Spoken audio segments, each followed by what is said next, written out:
So, you just look at me instead of looking at the camera. Look at you. Yeah. Okay. So, tell us about what happened when you were 8 and you were able to be there on the scene. What was it? What was it? What was it you wanted? He wants to know. You hear the shots and you go down the stairs.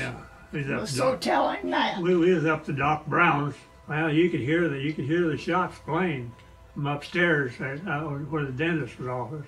You could hear them. They took me down there and they held me back. They didn't want me to see a dead person laying there. Tell where he was laying. Huh? Tell where he was laying. Watch him. Don't watch me. Well, he was laying in a little pile of coal, that little shed about yay big.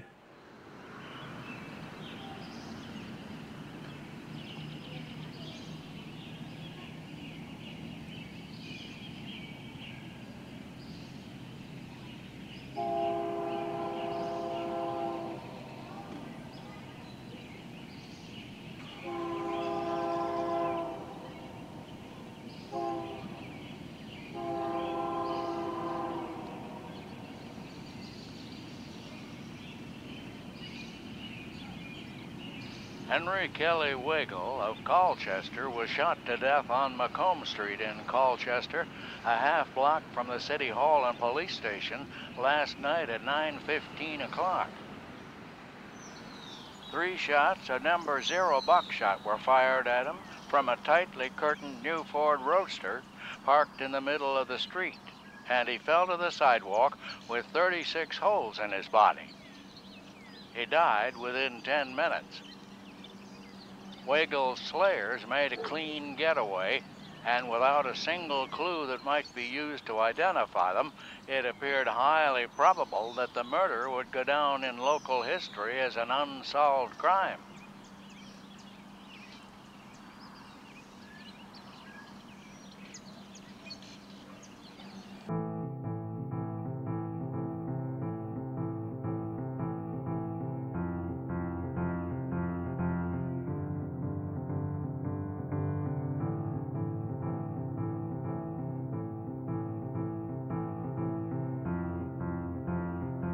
If we got into this story, it'd be an entirely different film from what you're doing. I was kind of a dislocated kid, actually. My mother had committed suicide when I was 15 and had an enormous impact on me. I didn't get along with my father. We blamed my father, among other things, for the suicide. That was a little unfair, but he was a rather cold, distant, difficult person.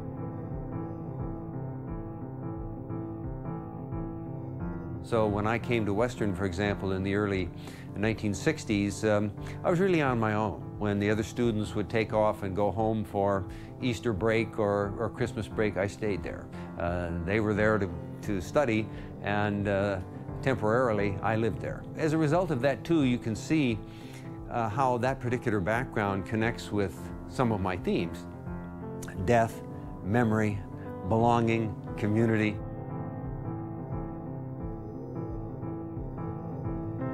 Actually, I was a medievalist by background, so I taught Anglo-Saxon, like Beowulf, for example, What way Gardena inir dagum theud kuninga, and so forth, in what I sometimes call an earlier life. But I did that in the 70s, but by the end of the 70s, I was already drawn to writing about Illinois.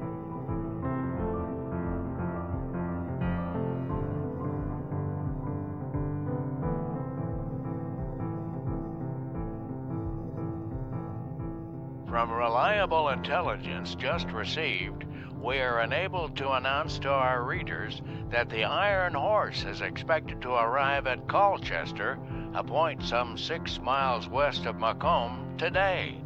This is glorious news and will no doubt be received as the harbinger of the good time that's coming.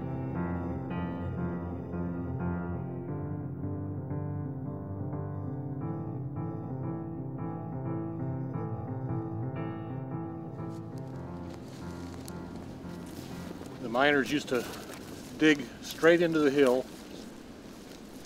The height of the shaft was no more than 4 feet. So they had to actually crawl to get in and out of it. All right, then we'll follow this.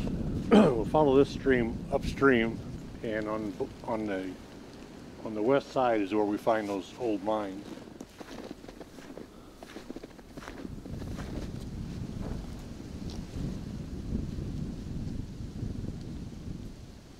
If you want to wait here, let me go up a ways, and I'll tell you if I find anything.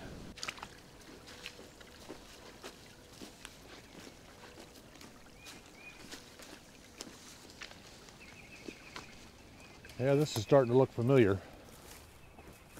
This is one of the spots I remember, Ryan. 30 or so years ago when my son and I used to come out here, this was pretty much a clearing. And there were still the remnants of some hitching posts here. And there's a hand-cut or man-made lane that goes up the hill, up the side of the hill from this level all the way up to the top. And I expect that they were loading the coal that they were mining from down here in this area, and then taking it up that man-made lane up the side of the hill. I don't recall if these are remnants of old hillside mines or not, but that's the kind of scene that we used to look at, and we could actually see into the mine a little bit. That's a good likely spot, but I don't see any sign of it other than the way that it's built. That's what we used to find.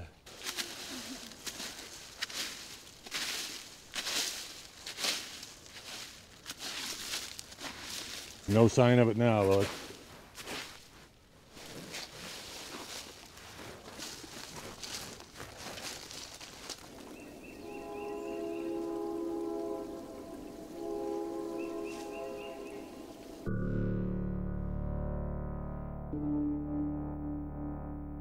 Well, we know the story of Robin Hood. You do. He stole from the rich and gave to the poor.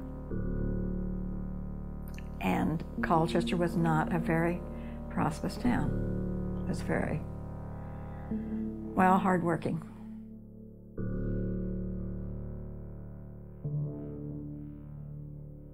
And I also think that having lived a hard life, we don't know what we would do if we were put in their shoes. Because I know there's rumors of murders and so forth. And I wonder about that, if it's true or not. I don't know.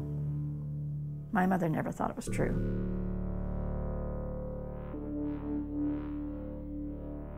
He had really, in those days, high-powered cars, souped up, whatever you call it, and they would go through the fields.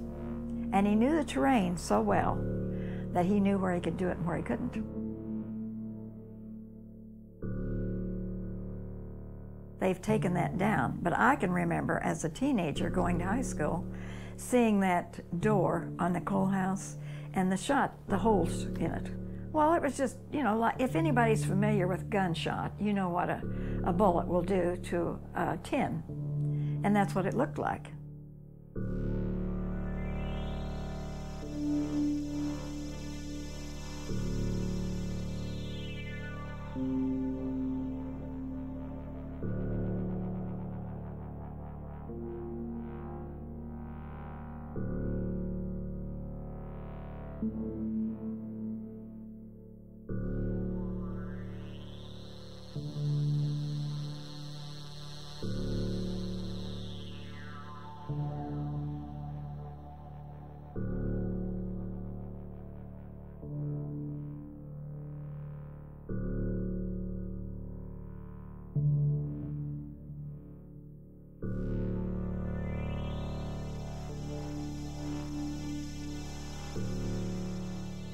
Notwithstanding the fact that over 50 sons of toil have met death while underneath the ground in Colchester mines during the history of the town, and that a fatal accident in the mines is an occurrence of every few months, still the same feeling of horror greets each new accident, and the same gloom overcasts the community as victim after victim is added to the long list.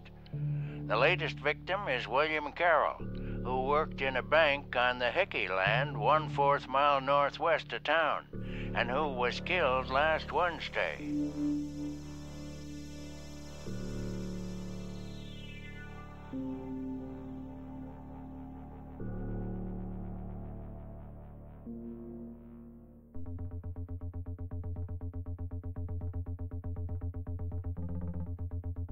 When I started out at the very beginning to write something about the Roaring Twenties in this area and earlier days, I was really going to write a history of Colchester, this small, washed-up mining town. It no longer is a coal mining town.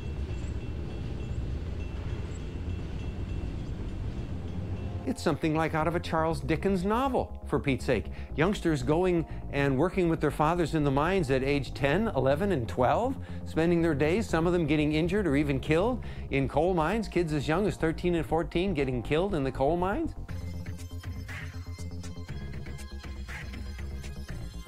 The community was pervaded by death, and if someone died in a particular family, that was someone that everybody else knew, or they at least knew the family.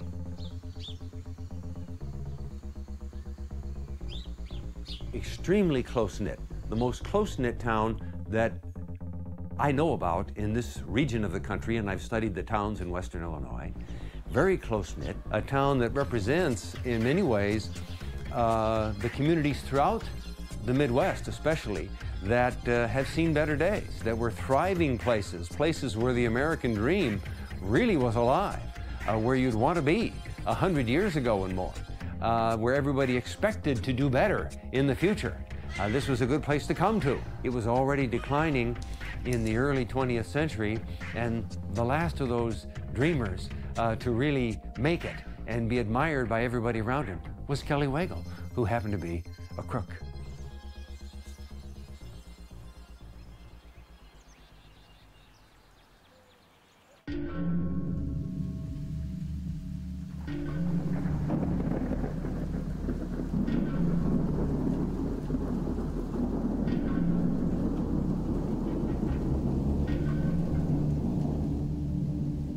Those residents of the South Side supernaturally inclined were frightened by a supposed ghostly apparition last Thursday evening. People passing along Market Street saw a low, thick figure enveloped in a somber black dress, features concealed by a heavy black veil. No one got a close look at the strange form, for it was shy of humankind. When people hailed it, it went on its way in silence. When they followed it, it disappeared around a corner or up an alley, and the superstitious children covered their heads with the bedclothing and shivered themselves to sleep that night, while the old folks resurrected the musty old family spook reminiscences that their great-grandparents believed.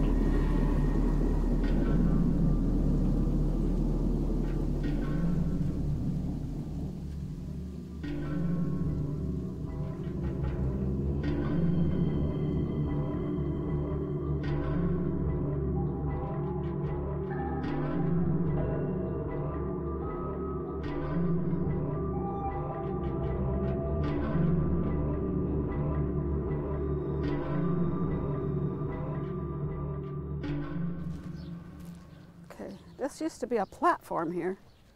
It's gone now. And that depot set right there where that white building is right now. So we're actually walking right on this sidewalk right here. We used to walk these rails when we were kids. We had a good balance. Oh, yeah?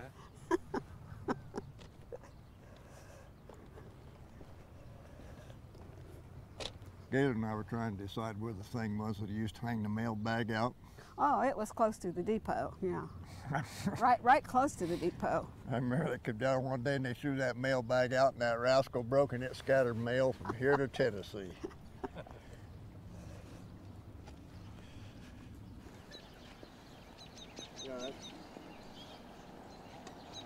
Here's a dirt road of Colchester where they're having the miners' picnic, which is our Labor Day picnic, the one on the bottom.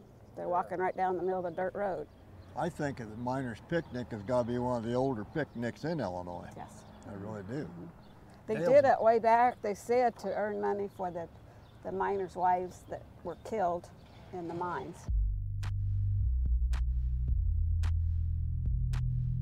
The girls were not allowed to come to Colchester because it was such a rough town because of the saloons, and there was a lot of fighting and kept the policemen very busy, and especially on Labor Day, 700 and 800 police force would be on hand, and because there would be thousands of people in Colchester for that miners' picnic.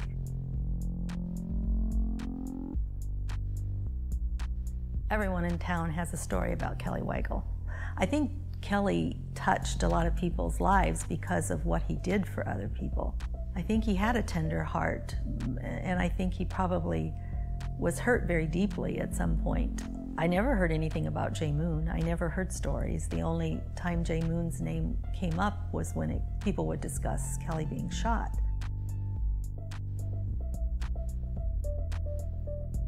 I had an aunt who lived in Chicago. Her name was Geneva Wally, and she was my grandmother's sister, and she would have been Kelly's first cousin. And the story we always heard was that she had introduced Kelly to Al Capone, because she worked up there. She worked in the hotels as a waitress. Did Al Capone spend time in Colchester that you know of? Supposedly he did. Supposedly Vishnu Springs.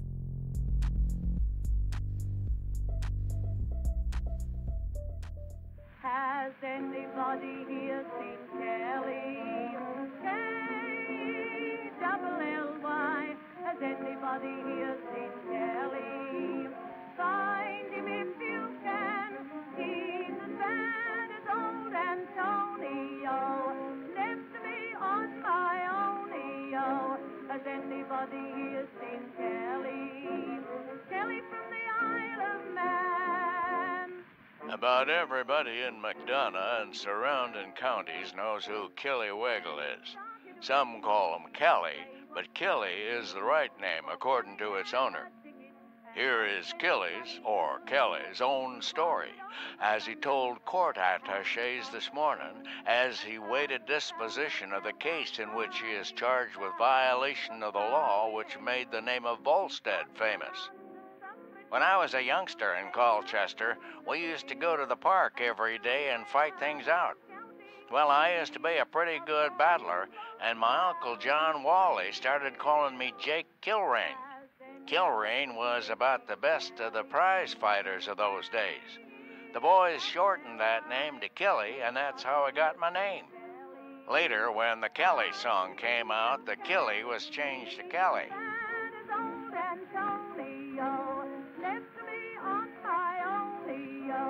Has anybody here seen Kelly?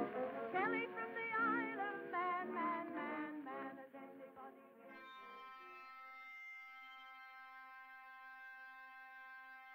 here? Even if I didn't bring him up, people would often stop me when I was asking them about their recollections of coal mining days or community togetherness or other things in Colchester, and they would say, you know, there was a bootlegger who was shot to death here in the end of the 1920s. Kelly Wagle was his name, you know. As if this is the thing you ought to be focusing on. He'd do anything for you or anything to you.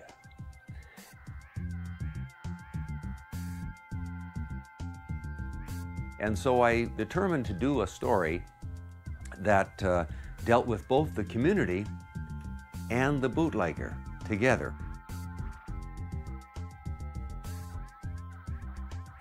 I said, in effect, you want to find out why this man was shot dead on the street in a gangland-style slaying in an otherwise quiet small town in America?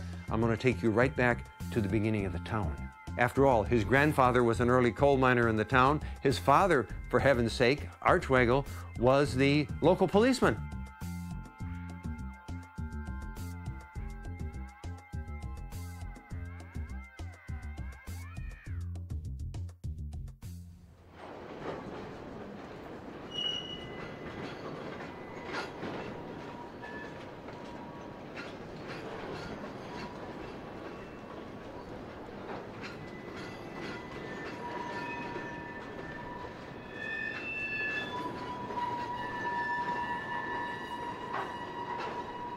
Switchman Henry Wagle of the Burlington was the victim of a bad accident at Galesburg on Wednesday of last week. He was riding on the footboard of a switch engine which was running at a fair rate of speed when the locomotive struck a low place in the track and the footboard turned under, catching his left foot between the board and the rail. The member was terribly crushed and bruised before the engine could be stopped and the injured limb extricated. He was brought to the depot and from there taken to the hospital. Reports are that while the foot is badly crushed at the ankle, it will not be necessary to amputate.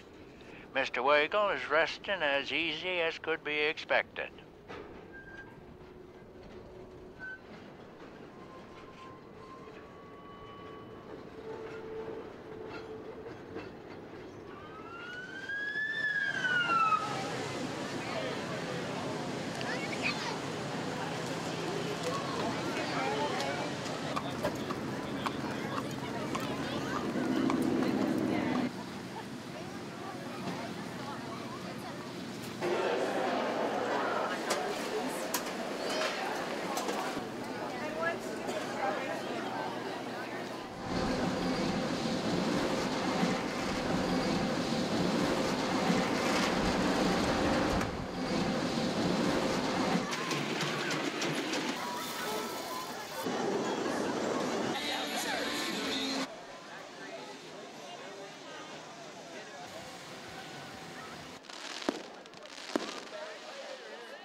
When Colchester when they had a Labor Day picnic,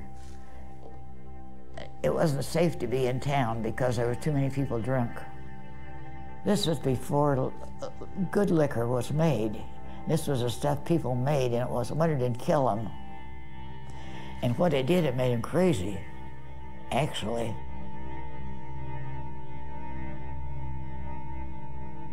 My mother and father had entirely different opinions of Kelly Wagle.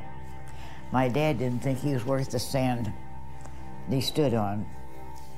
My mother taught him in 6th grade and loved him dearly.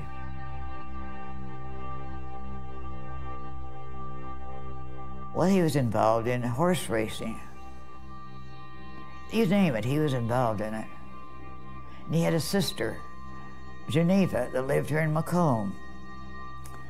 And they didn't get along. My mother didn't like what his sister would say about him because she didn't think that was fair that a blood sister would talk that way about, well, that's life.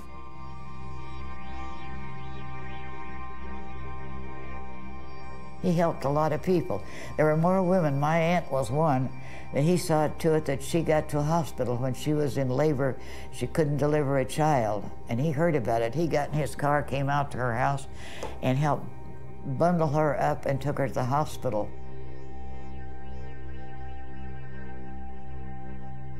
Kelly just kept getting into trouble after trouble. He had a wife he wasn't getting along well. It wasn't long, and she was out of existence. Everyone wondered what happened to her. Dad said he doesn't treat an animal right. God only knows what he did to that woman. There's a lot of stories I could tell you about Kelly Wagle, but I'm not going to tell you. I could go on and on, but I don't want to reveal anything that's unkind. I really don't. It's so easy to run a reputation down.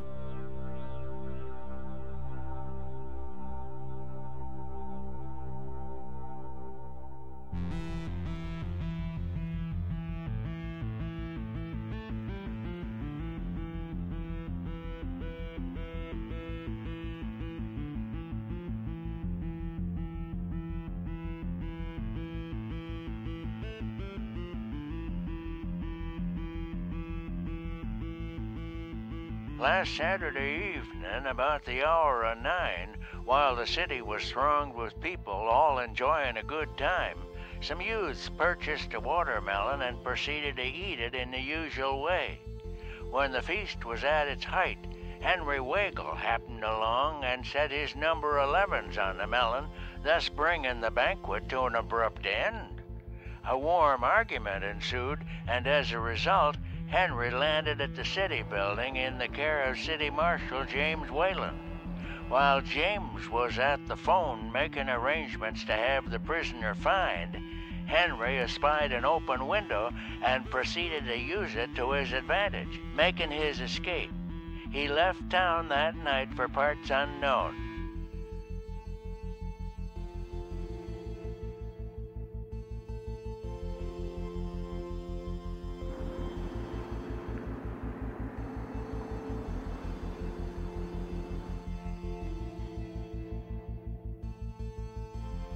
Of course, I wasn't from Colchester by background, and I didn't live there. I lived in the county seat town several miles away. So in a way, I had to crack Colchester. I had to get into it person by person.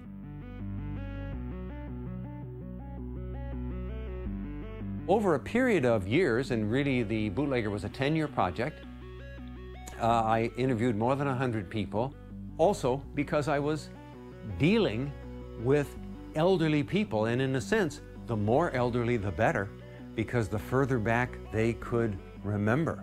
And so I deliberately tried to talk with the oldest members of the community.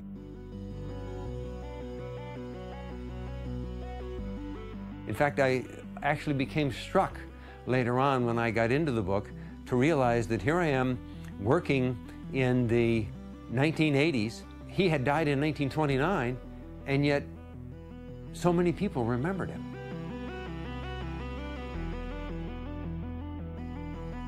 In a certain sense, I couldn't write the book in the same way again now, because so many of those people have passed away.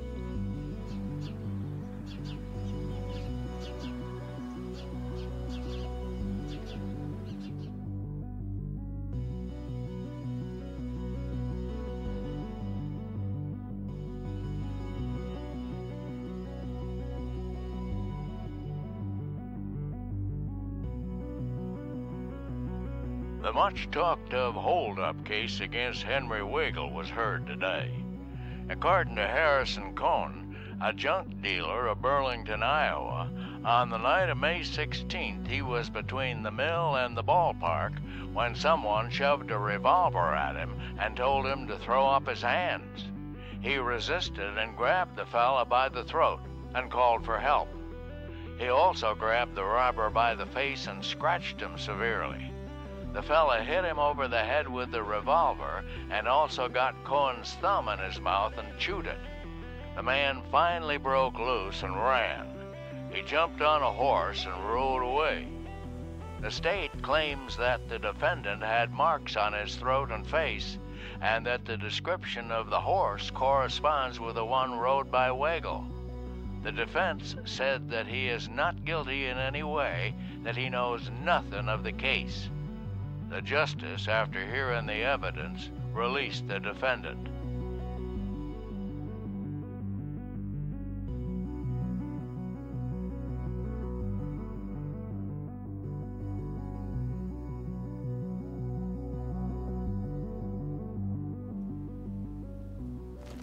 They built this kill right here and the kill behind it. These are from 1893.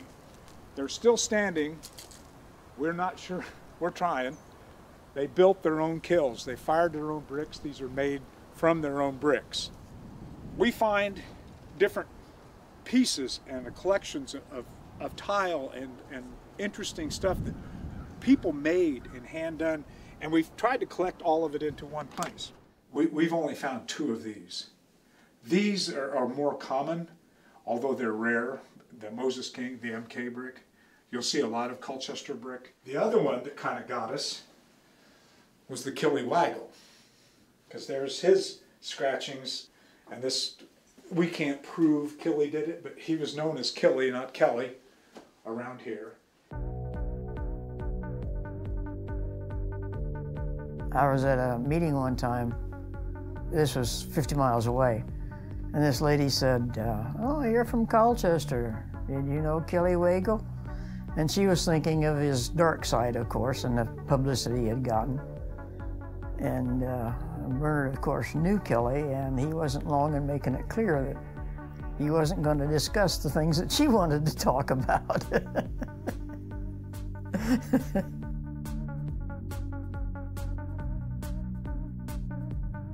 My husband was Bernard Hocker, and his dad was Chick, and the whole family were good friends of Kelly.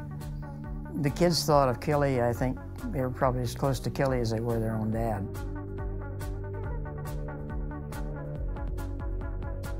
The people that didn't like Kelly thought he was driving too erratic and was a danger on the road, and the people that liked him didn't have any problem with it. I think that was Kelly's makeup, was to have people, befriend people and have them on his side, and hopefully that they would ignore, forget the unpleasant things that he was doing. That was part of his modus operandi.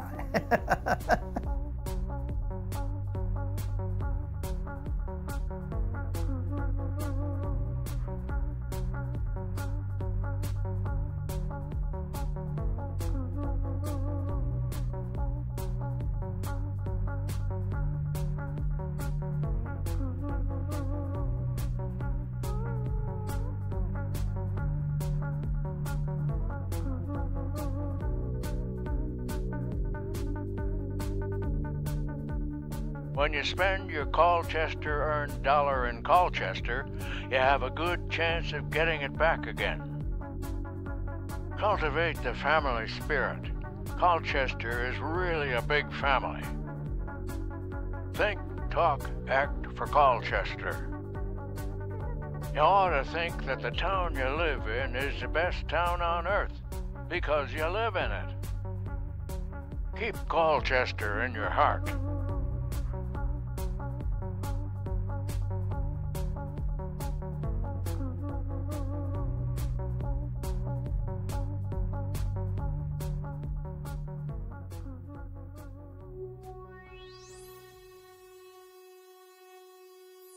In a sense, no one in Colchester really knew the bootlegger story all that well. No one.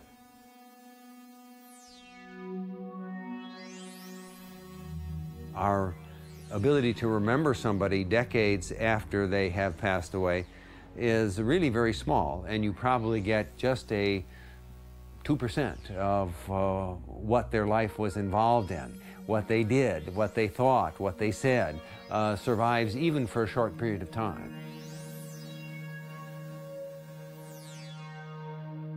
People remember what they want to remember about their community, about their area, about their nation, as far as that's concerned. And this is a good example of how people edit the past.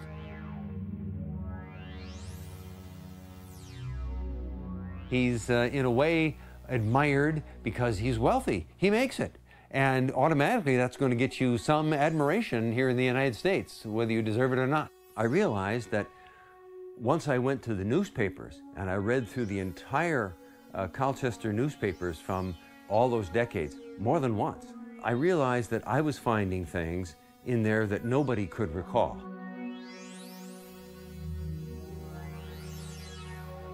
Moreover, of course, I went to public records to get information on families, census records, Kelly Wagle's divorce record, for example, from the court, which I found. His divorce from Ruth, in which Ruth accused him in detail of cheating on her, not only cheating on Ruth, but working as a pimp, going around and soliciting money from men to have sex with these young girls at a community get-together. And one of those girls was only 14 years old. And yet, no one in the community ever mentioned that. No one, of all the people I interviewed. What? Our community produced this creep? No, they weren't going to go that direction. Our community produced this nice, neighborly guy who did things for people. And yes, he was a bootlegger, but you know, bootlegging wasn't bad and so forth. Garbage. Garbage. Bootlegging led to police corruption, it led to beatings, it led to killings.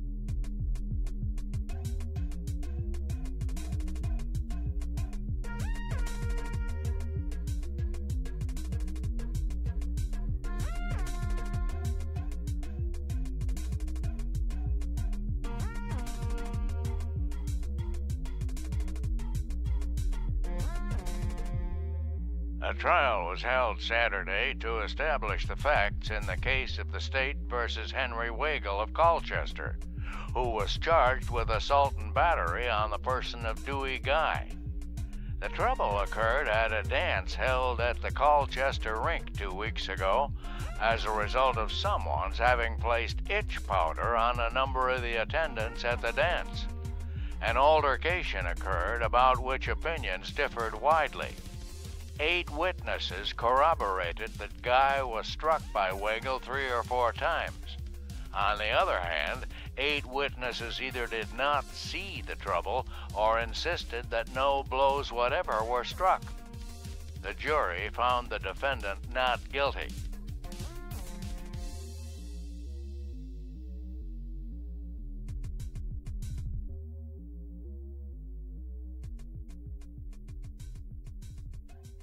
Oh yeah, I've got his whiskey tester, which is this part one over here, the long tube with a float in it.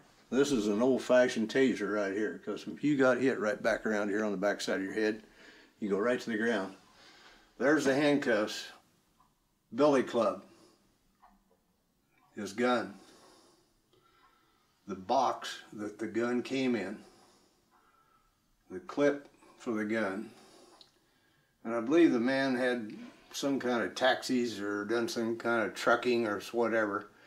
I just cannot believe how lucky I was to have gotten a hold of these items, because you got to have faith in people, and I believe this Anna Lee that I did buy this stuff from, she lived in the house. He made some enemies, I guess, when he was one of the guys that was going with his wife, and they had a big fight. That was talked about, I think, more than anything about the possibility of who killed him.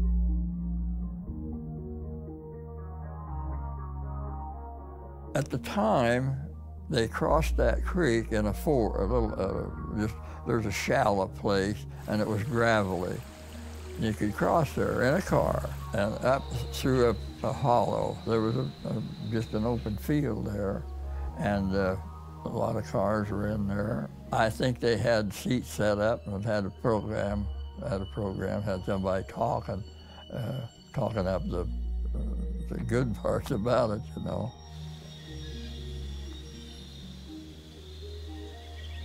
I mean, they was trying to do good.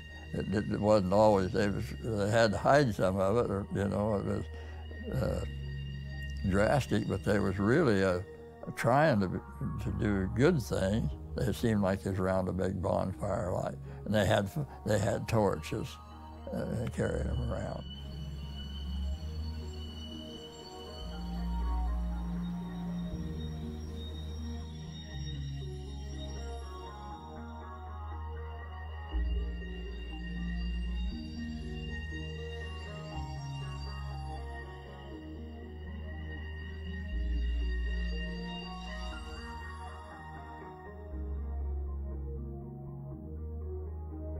About 10 o'clock this morning, A.J. Peterson found the dead body of a woman, apparently between 25 and 30 years old, lying near the bridge a little distance east of where the road running from Kaufman Station joins the Ridge Road. The coroner and sheriff were notified, and an examination disclosed a wound back of the left ear, but whether from a bullet or some other cause has not yet been determined. The face was badly disfigured, having been eaten by an animal. It is not thought that the body had lain there long, as it was in a place where trees are numerous, but no leaves were on it.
There was already a kind of prohibition, except that it was on local option basis. In other words, even within a particular county, you could have Macomb being dry and Bushnell being very wet indeed, with saloons running, which only increased the number of bootleggers, because every county then was developing bootleggers who would learn to buy the illegal booze over here and sell it where it wasn't legal to sell it. You didn't often have to transport it very far in order to sell.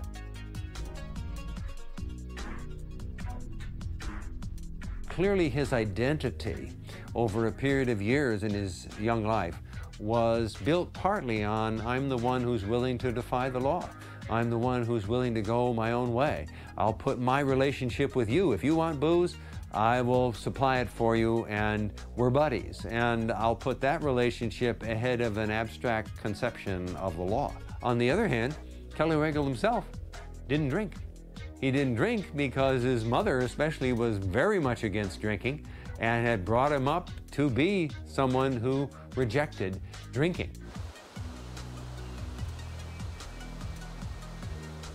In a small town environment, don't forget that the law officers went to grade school and high school with the bootleggers.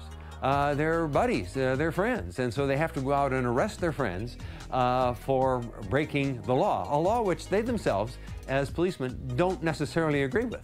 And so what happens is that very rapidly, law enforcement in smaller communities especially started to look the other way. In other cases, they were paid to look the other way. And this, of course, was true of cities like Chicago and New York, but also in smaller communities. So you have, all of a sudden, a kind of massive corruption of the American public was going on. And pretty soon they're supporting lawbreakers, and they're trying to defeat the local police. And then those lawbreakers, those bootleggers, pretty shortly, are also beating up people, even killing people. And so you're protecting those people from the police.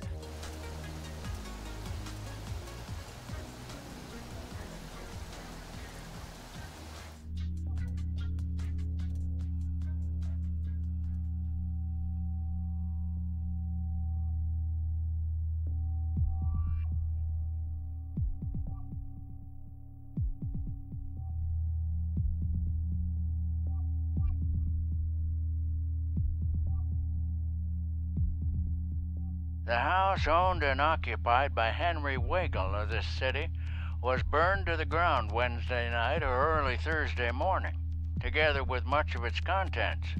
Mr. Wagle was awakened a few moments before midnight by the crackling of the fire and jumped out of bed to find the house a mass of flames. He, together with his housekeeper, had a narrow escape from death.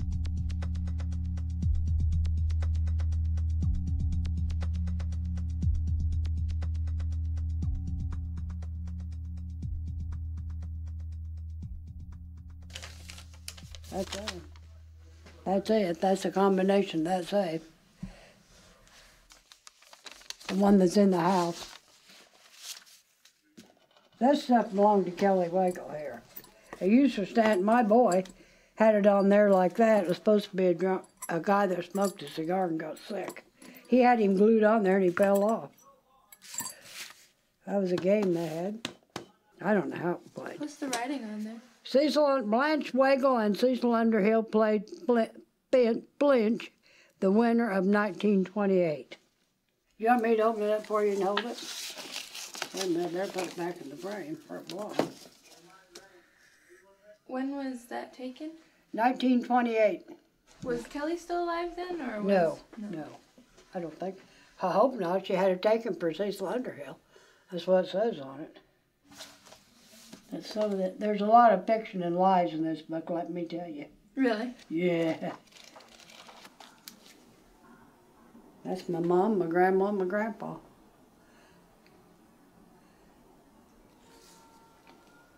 That's my grandma and my grandpa.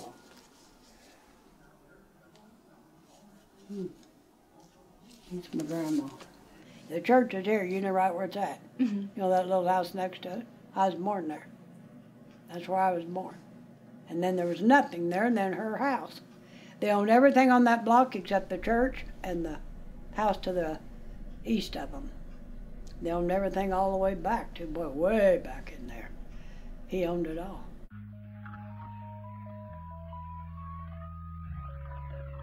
The building where the coal shed used to stand is completely gone now. There isn't anything there at all. I do know that in this building there's a baptistry. When they went to have a baptismal service, they took the lid off of it, and lo and behold, Kelly had it stored full of whiskey.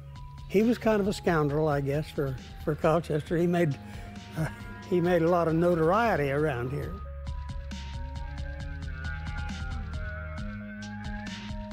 It was just a bang-up time when Colchester could beat Macomb in athletics.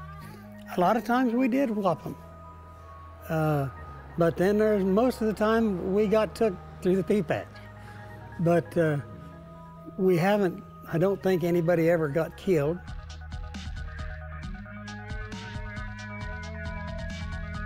There was no alcohol in town. Well, there was, if you knew the right places to go, I think. Yeah, and it's still illegal yet today. The times that I can remember when it did come up for a vote, it got knocked down bad. I mean, it wasn't just a few votes that voted it down.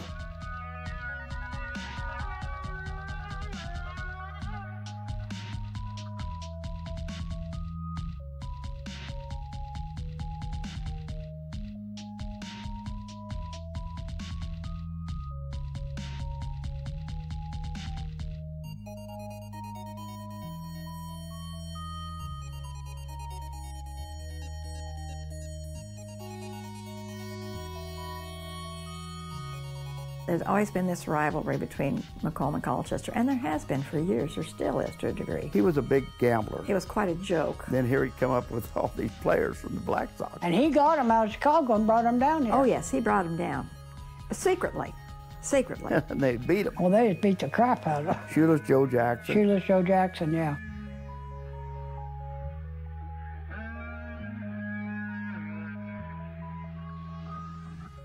The Colchester Redmen baseball team are the champions of McDonough County.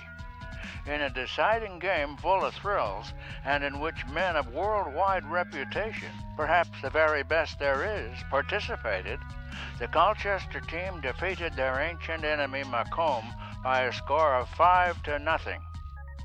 When the hour arrived for the game to start, 3 players, clad in rather seedy-looking uniforms, came over from an automobile and took their places. The umpire stepped to the plate amid a painful silence and announced, "Now pitching for Colchester, Seacott, Jackson in left field, Risberg at shortstop." Here was a silence for a moment until it soaked in good. Then a mighty cheer went up from those from Colchester, Industries, Rushville, Bushnell, and nearly every place except Macomb, while the Macomb followers nearly lost consciousness. Seacott simply toyed with the batters, not allowing a Macomb man to reach second base. Jackson and Risberg both got hits for the Redmen and made outstanding plays on defense. This little frame-up on Macomb was one of the cleverest pieces of work ever pulled off here.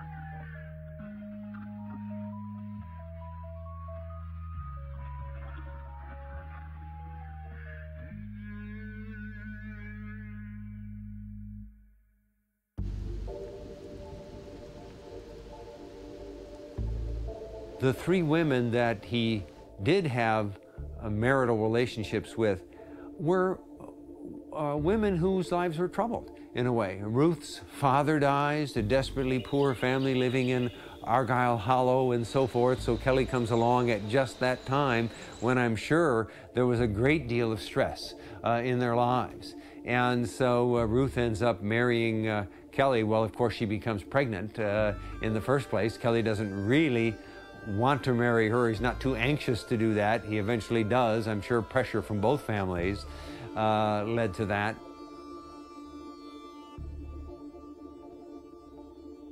With Beulah, very fascinating figure who was also troubled in that she had a child already and was not married. Kelly seemed to be attracted to this kind of woman who in some respects was sort of breaking out of the shell, or who also had troubles, difficulties. I think there was a genuine sympathy too in Wagle to other people that I think showed up in a lot of his good deeds, supposedly.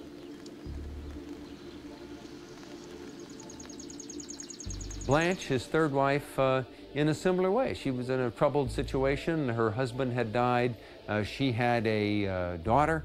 And so she was in a difficult situation, and Kelly's attracted to her and maybe realized that she was more willing to be the kind of woman that he wanted.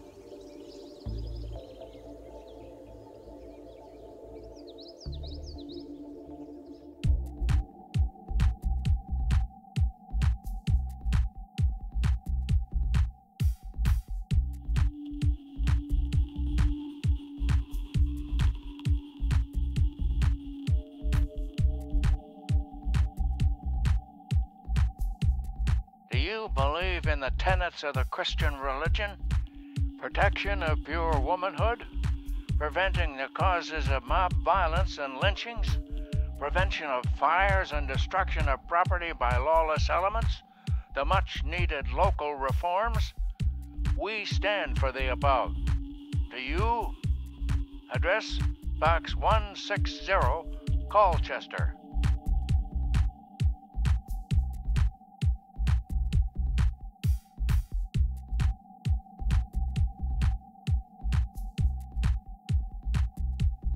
Does that thing flash? Oh, wow. Yeah, hey, look.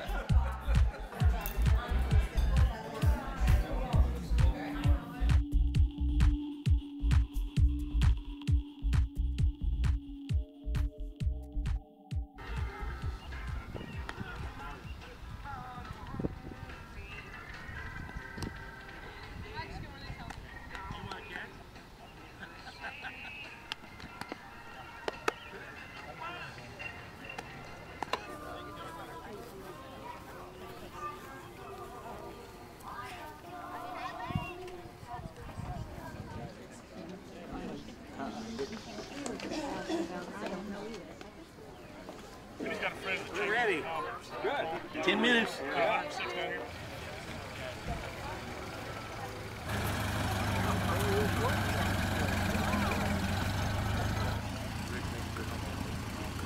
Looks like 3 more baseball players are showing up today.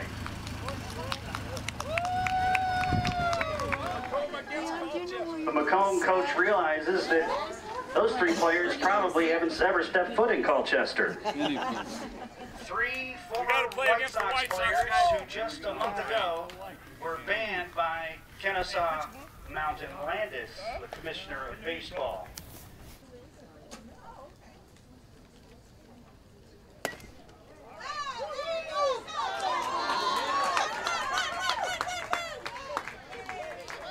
I believe I've seen him earlier today wandering around, but Kelly Wagle, the famous, shall we say, businessman from Colchester, is here.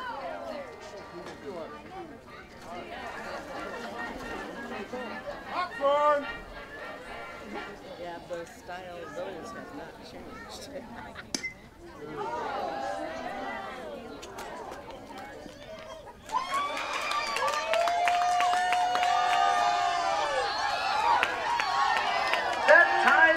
An exciting play after play on the sac fly.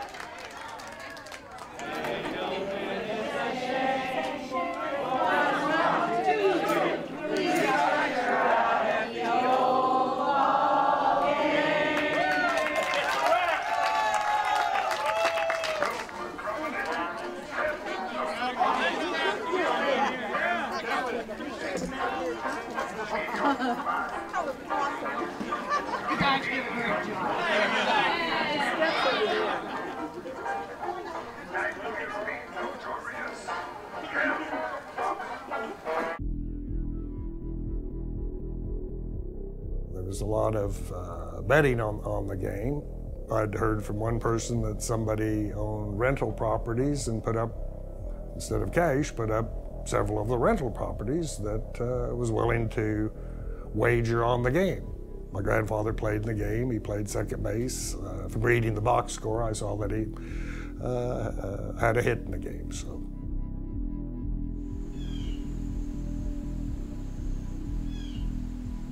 Every river town or hunting area has an Al Capone story that, do you know he used to come down here and hunt and fish? And I've heard that so many times from Pekin to Beardstown and all the way up to the Quad Cities that it's almost like maybe he was never in Chicago because he was always down in this part of the world hunting and fishing and Vishnu and how to separate out the fact from the fiction, I do not know.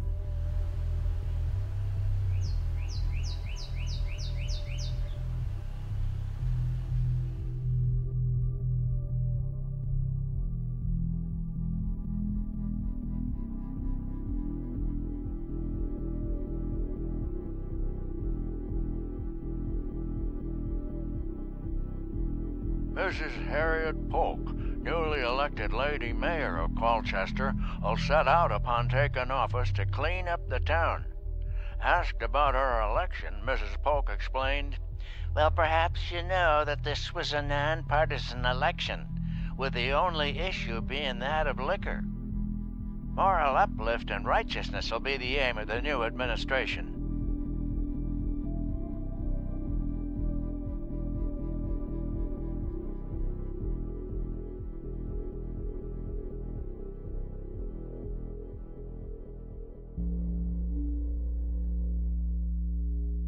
The Ku Klux Klan was prevalent through much of the Midwest, especially in small town areas. They were an expression of the great race prejudice and hatred in the South.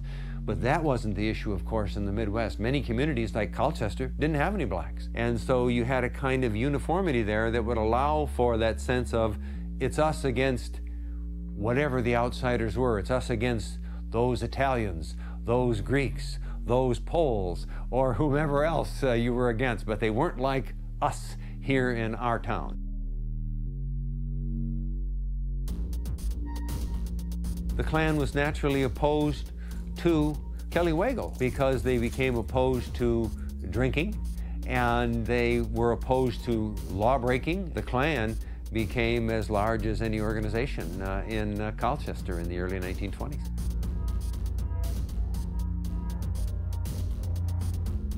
But on the other hand, their kind of repression of people is something that you and I don't identify with, and many people at that time did not identify with. So it just further deepened the divide.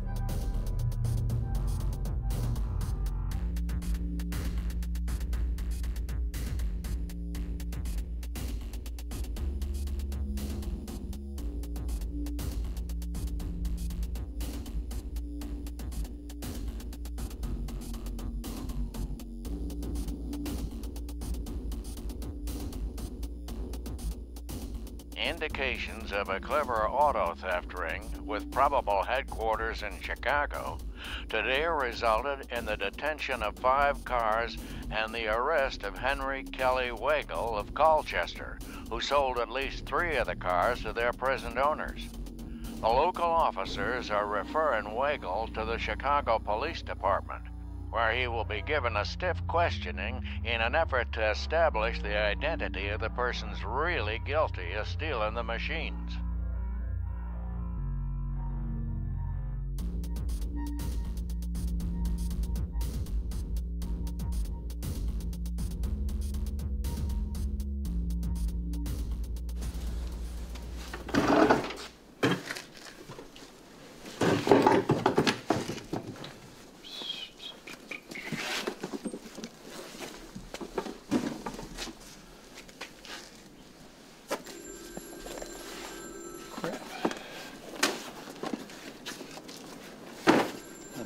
That. Okay. This case of bottles.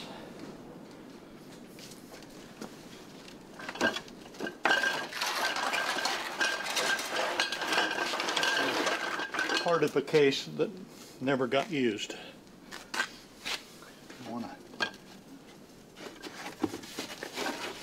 Here's what it kind of looks like down inside still.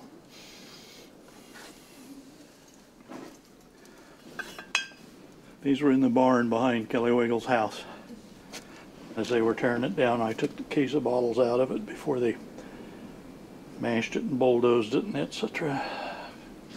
I hung on to them. But those are whiskey bottles from, I'm sure, his time. Here is, this is one thing that I thought was really neat. It's Kelly's trophy. Did he win that in? In Chicago at a horse race. And they played ice hockey down underneath the bridge outside of Colchester. And this was his original old hockey stick that he had, which I thought was really neat. And I did have his big horn that he used at races, and I didn't know it was Kelly's. And I got rid of it.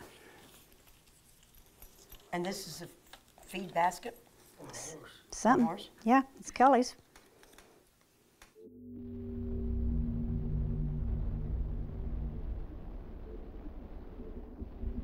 My father and mother never talked about that, but one Halloween we were looking for costumes to wear, and of course there were trunks where you put things away or that you wanted to save, and we saw these Ku Klux Klan outfits, and of course we wanted to wear them. I don't remember, I don't believe they let us do that.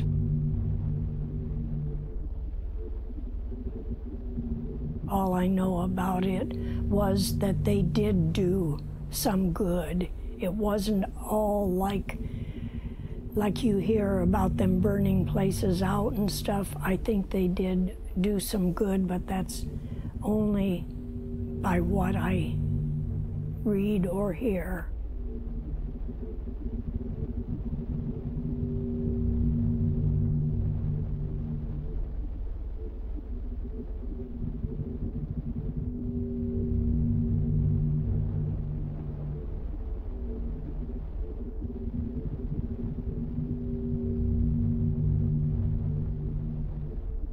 The residence of State's Attorney Hainline was partially wrecked by a bomb about 10 o'clock last night, and the escape of Mr. Hainline and his wife and parents was simply miraculous.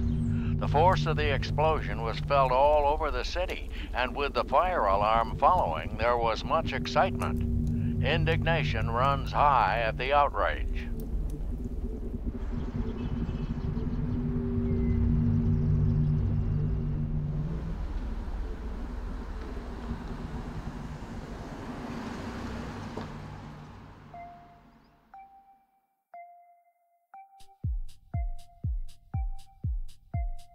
Why isn't J. Moon celebrated as much as Kelly Wagle? Why is it just because Kelly died young and that's romanticized?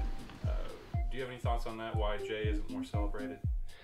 Yes, nobody liked him as well as Kelly. Kelly was a very likable guy, and you can get away with a lot more in American culture if you're likable than you can if you're not likable. He's very personable, outgoing, but also one who related very deeply and immediately to other people. They judged him on the basis strictly of their own experience with him, which was often very good. And he was a smiley, easygoing, sort of fun kind of guy.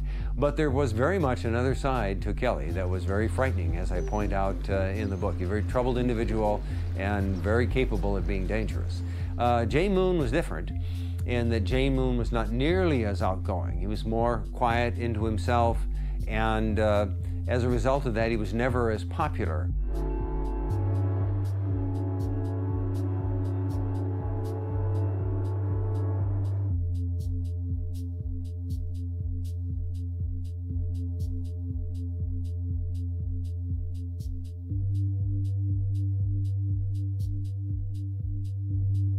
The Ku Klux Klan has been quite active in this city during the Christmas season, and several demonstrations have caused a buzz of excitement.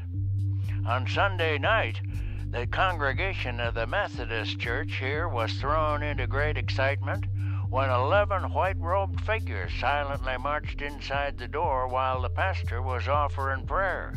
And when the prayer was finished, the Klansmen formed two columns in the aisle, and the leader marched down between the lines to the pulpit and handed the pastor an envelope containing $25. with a note instructing him to distribute the contents among the poor of the city as he deemed best. The envelope also contained the poem, God Give Us Men, which the pastor read to the congregation. The Klansmen then marched out as the congregation cheered him.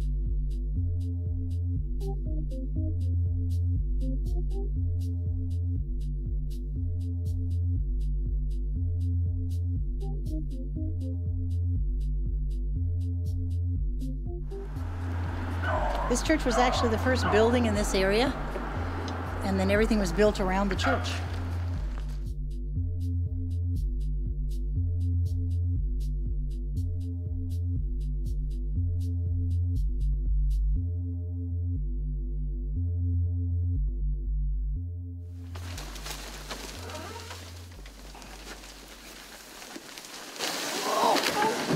Oh no. There.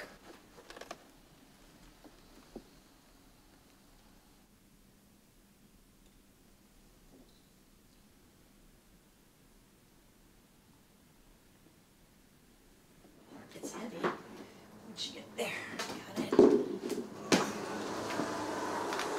it against these tables.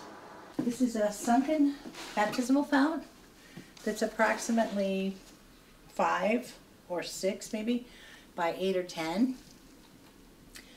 And it looks to be the original baptismal fount from when the church was built. I just think he probably had friends in the church and, you know, money talks.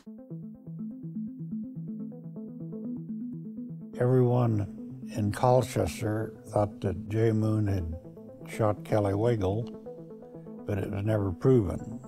I knew him, of course, through the Elks Club and in the distributing business. I drank a lot of his beer by day.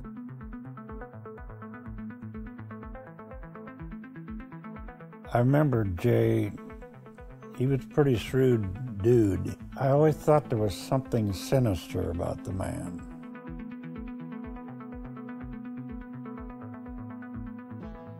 You know, when we played rummy, when he would deal, before he put the deck down, he would always look at the bottom card.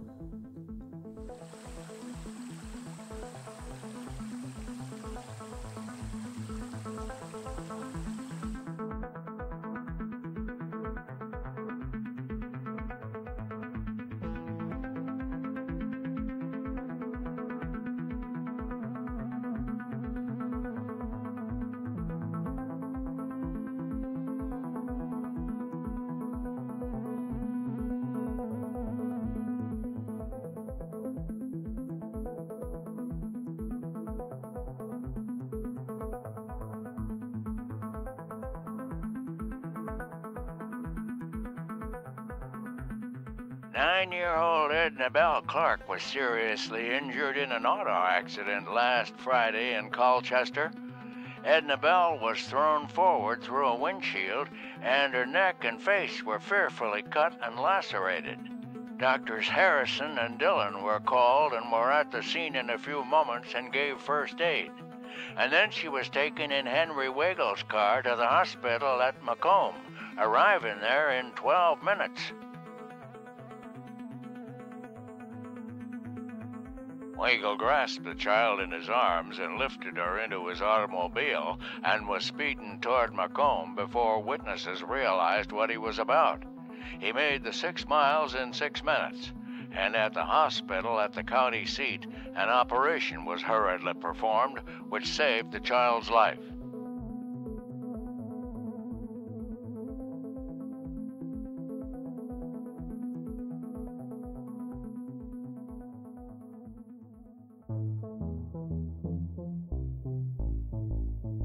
Geneva is a fascinating figure. Geneva Wagle, the bootlegger's sister, a woman who very much was a flapper, a modern woman. I will go where I want, I will do what I want, I will not only drive cars, I will go hang out at bars or do whatever.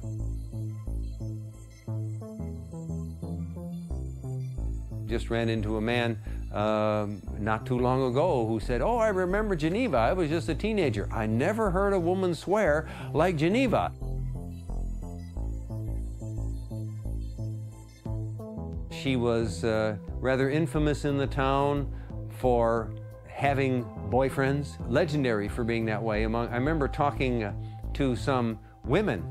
Well, tell me a little bit, since you were here in the 20s or the teens, tell me a little bit about what you remember about Geneva Wagle. And someone would say, oh, wild woman, oh no, I can't say, you know, and that kind of thing. They were so reticent.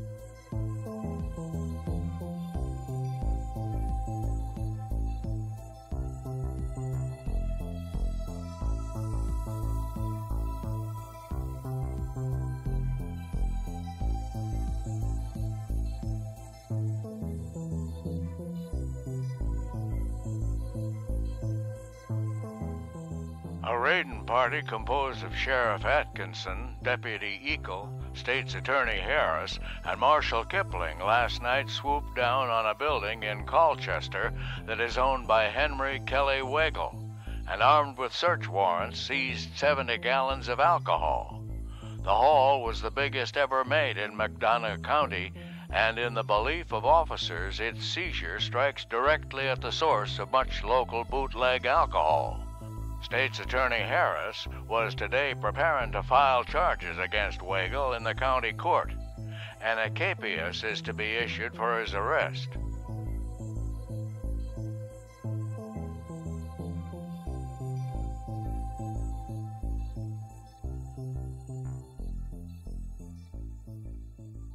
My grandma was married to Kelly Wagle and lived in this house.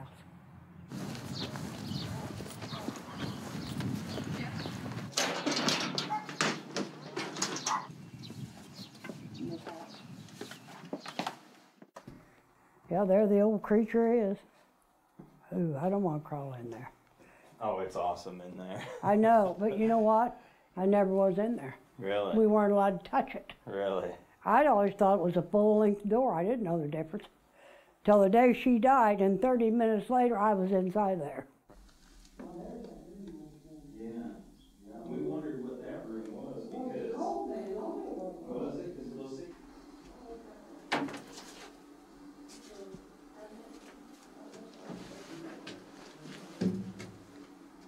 You see, it has like a weird sound here too. But it's like this was probably the back side of the safe or something. Oh, it's heavy too, but like, you know, it probably locked from in here too. There was one time that basement door was open and I was upstairs. Something seemed really weird and I got the, you know, back of my neck started crawling. I shut the door pretty quick. The rumors I've heard of why he got killed, you know, was like, and the family's still around, but had something to do with like the butcher. I have people that were, you know, I know that were alive back then, and they're like, they say they know that's who did it. But like that there, you know, that's just an old, it says apple cider on it. I just wiped right off too. I've never seen nothing like this before, ever, you know. You may find a safe in a house, but it's not, you know, this dramatic, this, you know, involved, you know. He definitely had something in here that he didn't want nobody to get when he wasn't here. That's kind of what I heard too, though. Everybody thought he was well off, but, you know, really didn't have a whole lot, you know, come to find out. They thought they were going to find this, you know, treasure of money and stuff. Back then, they considered a person rich that had a bunch of friends, you know. Not changed, it's not really changed a lot. Brings back a lot of memories to me, I'll tell you what it does.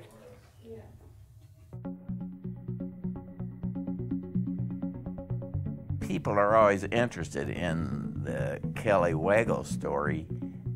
He's legendary in this particular area. Their families were miners or dirt farmers or what, and Kelly Wagle was next to God in that town for many people.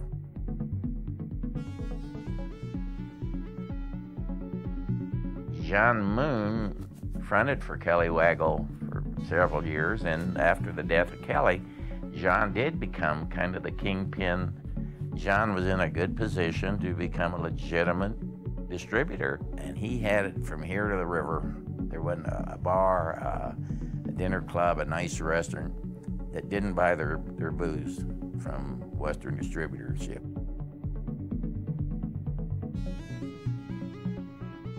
I never saw anything in his personality traits would denote any type of violent background. If John was involved in that, I think probably his association with Jen Campbell. I could see her, if there had been some desire to rub Kelly out, his sister Jen saw an opportunity and had somebody under her finger, yeah, it could have happened. The cops were basically, I won't say they were afraid of her, but they didn't want to cross paths with Jen if they didn't have to, because she was one tough cookie.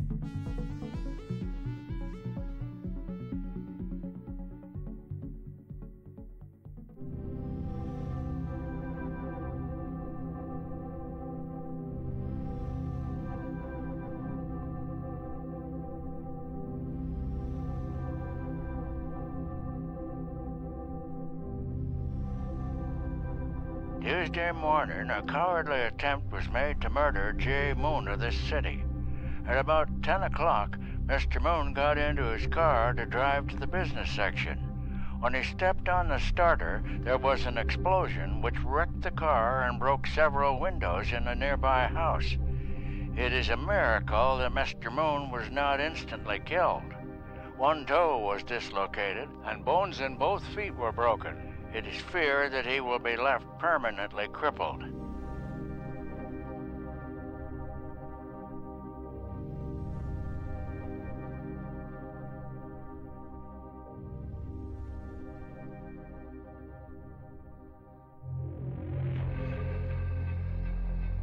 J. Moon made such a big effort, of course, to create an alibi for himself. He made sure that the night in which Kelly was shot down in the street, he wasn't anywhere in town, wasn't in the county, was in fact across the river. And of course he wasn't connected with it directly, but he surely was responsible. J. Moon is the only reasonable suspect. In all the interviews I've ever done, no one even suggested another person. J. Moon was probably going to go to jail for his attempted murder of Kelly if he didn't, if someone didn't get rid of Kelly.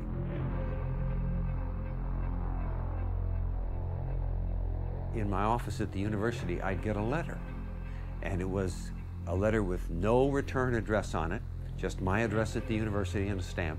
I'd look inside, take out the sheet inside. It was a handwritten letter answering questions that I had. Yes, J. Moon definitely did the killing of Kelly Wagle. I talked to so-and-so and so-and-so. They knew that he did it, or this and that and the other thing, and it wasn't signed by anyone.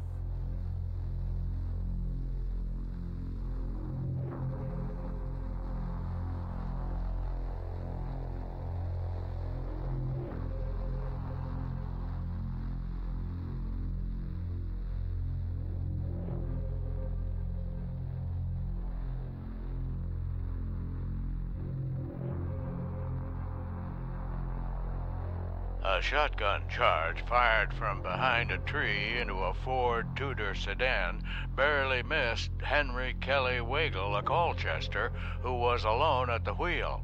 Following the shooting, Wagle openly charged that his assailant was J. Moon of Colchester. According to Wagle, he was on his way to the home of a friend when the shooting occurred. He had just made the turn onto a dirt road near their home, he says, when he saw two men standing behind a tree, one of them with a shotgun in his hand. A Buick car, which he recognized as being the one owned by Moon, was parked a short distance away. Seeing that he was being ambushed, Wagle put his car in reverse and started backward at a high rate of speed. One of the men behind the tree fired, shattering the glass in Wagle's rear left window. He continued back in his attempt to escape and went onto the hard road a distance of about 100 yards. The two who'd been behind the tree ran toward the Buick, and Wagle expected them to pursue him. Knowing they could soon overtake him in his smaller car, he wheeled it into a ditch and, leaving it, ran to the nearby home of Dick Kernow and telephoned officers.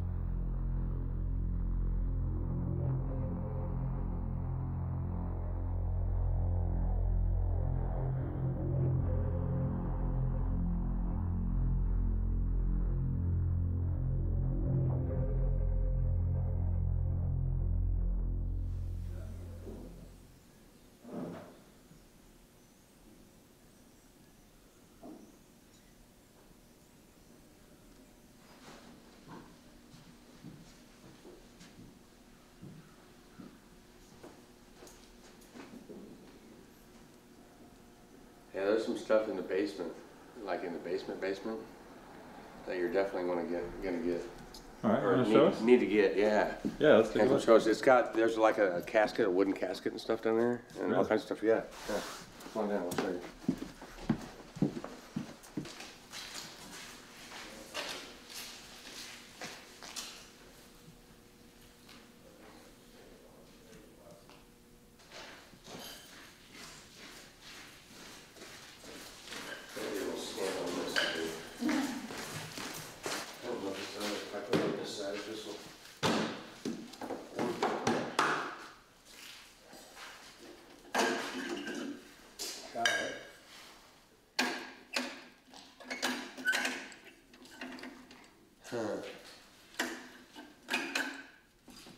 There we go. Kind of weird with the flashing going on, but. Where's the coal you were talking about? In this room here, back in the back in there. Big old pile of coal in there is used for the heat. Look at in there. Oh. Heat in there. Look at this pile of coal. That's a big furnace.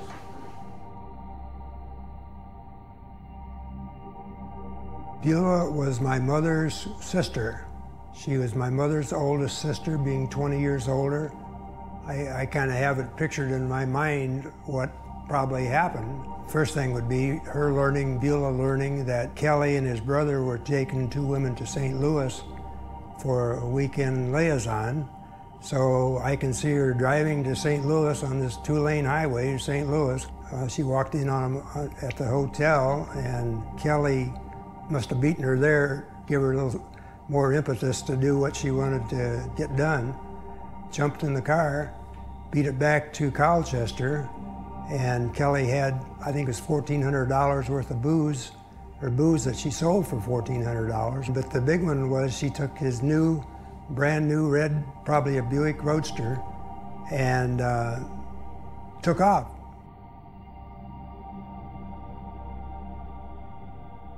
Christmas came and she didn't come back. She didn't send any communication or any gifts or anything to her daughter. So come January, they got a little bit excited, and my grandfather called the authorities and had a detective looking into what happened to Beulah. And he went to St. Louis, couldn't find her down there, and I don't know if they got to Omaha.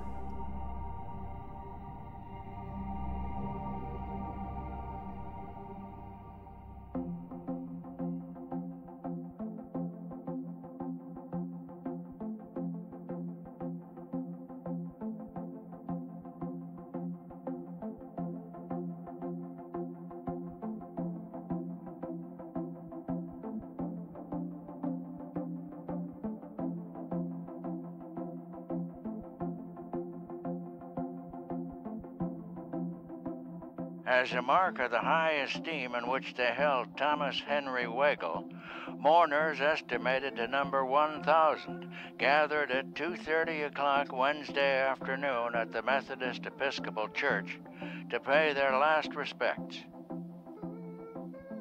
During his entire life, Henry Wagle was known for his generosity, and he always derived a great deal of pleasure from doing someone a kind deed.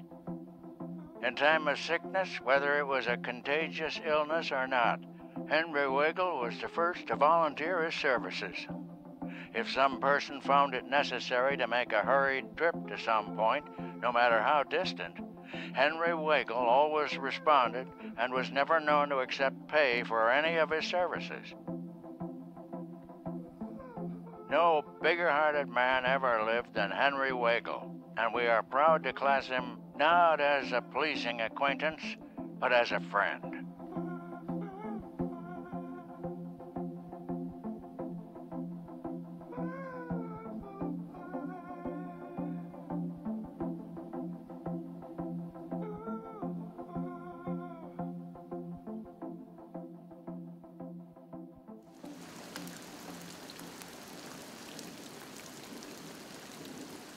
He was someone who clearly had reason to kill his second wife.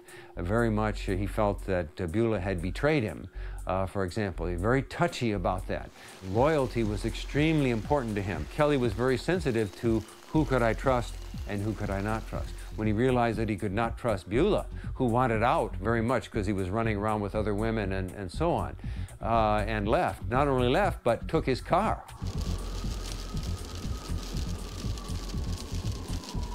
That was an ultimate betrayal to Wagle, and surely he had reason to kill her, and did so very shortly in Nebraska.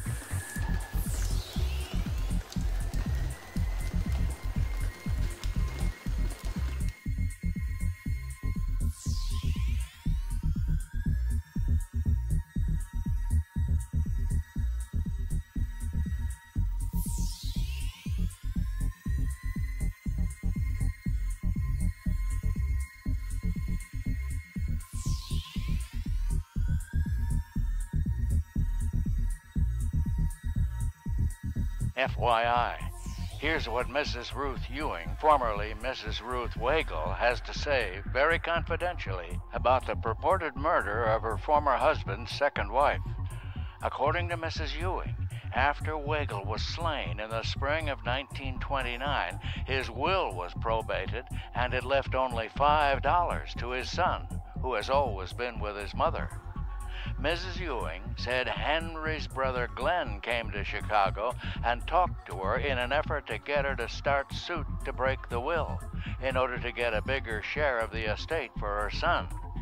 Glenn, she says strictly in confidence, at that time told her that Henry had murdered his second wife, Beulah.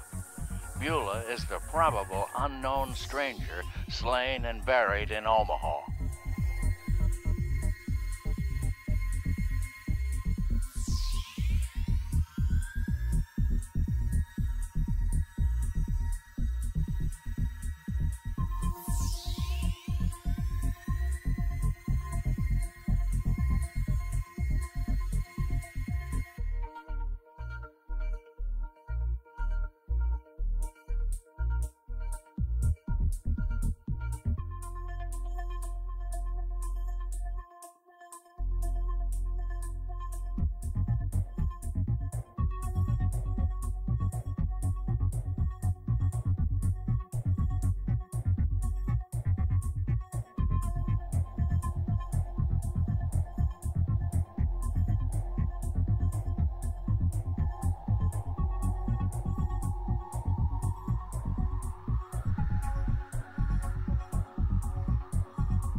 Omaha has never really, based upon mystery, had a case like this particular case.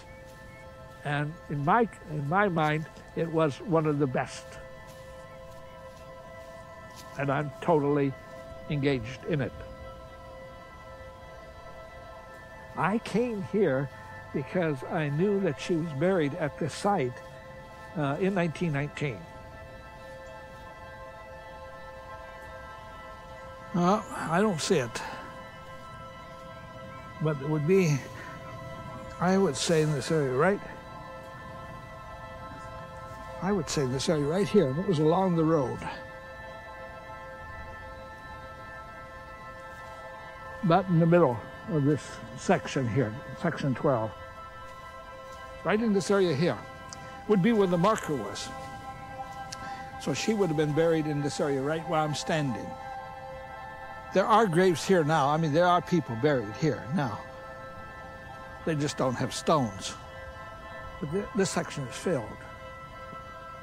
Kind of charity people here in this section. In her case, the funeral director didn't get any money at all. I mean, he did it, and he buried her, and he erected the monument. The family would have had to pay for the exhumation in the 30s because it was their decision to remove her, you know, to Illinois. Tell me it again, 30s, what was it? Her stone was right either one side or the other of this one. No, it can't be. Did you find it? I can't be positive, Howard, right now. We're going to have to do a little more digging.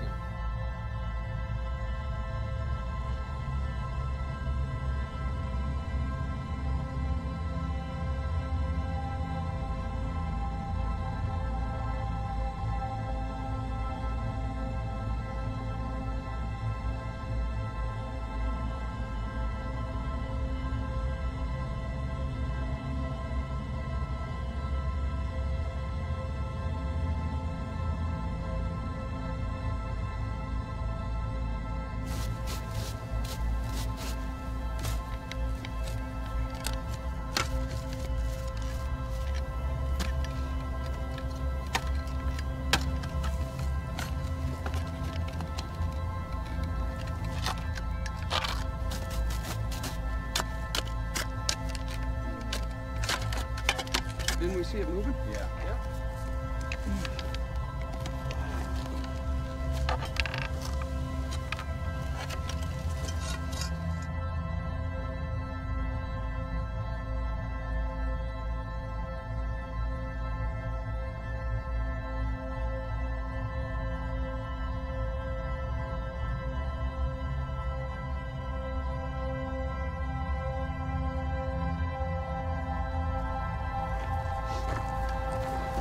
I think by all rights, John, we need to stick this memorial, even though it's...